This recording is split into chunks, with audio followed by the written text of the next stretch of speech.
আসসালামু আলাইকুম বন্ধুরা, কেমন আছেন সবাই? রিফাত.com চ্যানেলে আপনাকে জানাই স্বাগতম।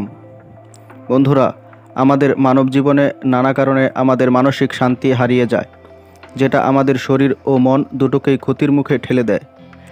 মানসিক প্রশান্তি শরীরের 80% সুস্থতারই কারণ। মানসিক শান্তি পাওয়া একটি দীর্ঘস্থায়ী প্রক্রিয়া এবং এর জন্য ধৈর্য, অনুশীলন এবং আত্মসচেতনতার প্রয়োজন।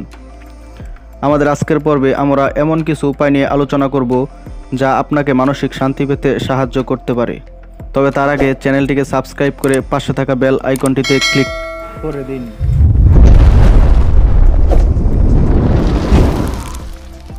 বন্ধুরা, প্রতিদিন 10 থেকে 20 মিনিট ধ্যান করলে মন শান্ত ও স্থির থাকে, চিন্তা ভাবনা নিয়ন্ত্রণে আসে এবং মানসিক শান্তি পাওয়া যায়। বই পড়া, গান শোনা, বাগান করা, ছবি আঁকা ইত্যাদি আপনার পছন্দের কাজগুলো নিয়মিত করুন। এগুলো আপনার মনকে শান্ত করবে এবং আপনাকে আনন্দ দেবে।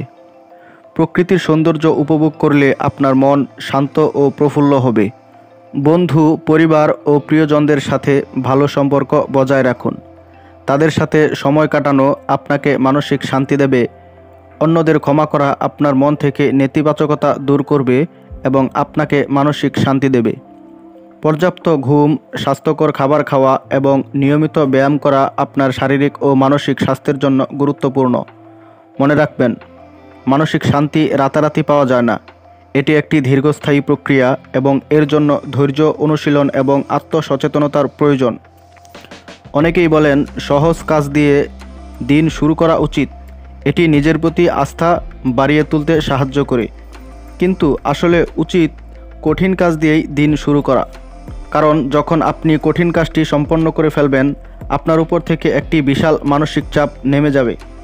এরপর সারাদিন ফুরফুরে মেজাজে কাজ করতে পারবেন, আর সঙ্গে মানসিক শান্তি তো আছেই।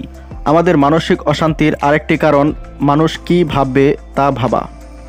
অনেক ক্ষেত্রেই দেখা যায় মানুষ আদতে আপনাকে নিয়ে কিছুই ভাবেনি, কিন্তু আপনি অনেক কিছু ভেবে বসে আছেন। নিজেকে একটি উদ্বেগহীন জীবনের স্বাদ দিতে হলে লোকে কী ভাববে এই ভাবনাকেও মাথা থেকে তাড়িয়ে ফেলতে হবে। এতে করে আমাদের মনের উপর যে আলাদা চাপ পড়ে তা দূর হবে এবং নিজের প্রতি নিজের আস্থা বাড়বে।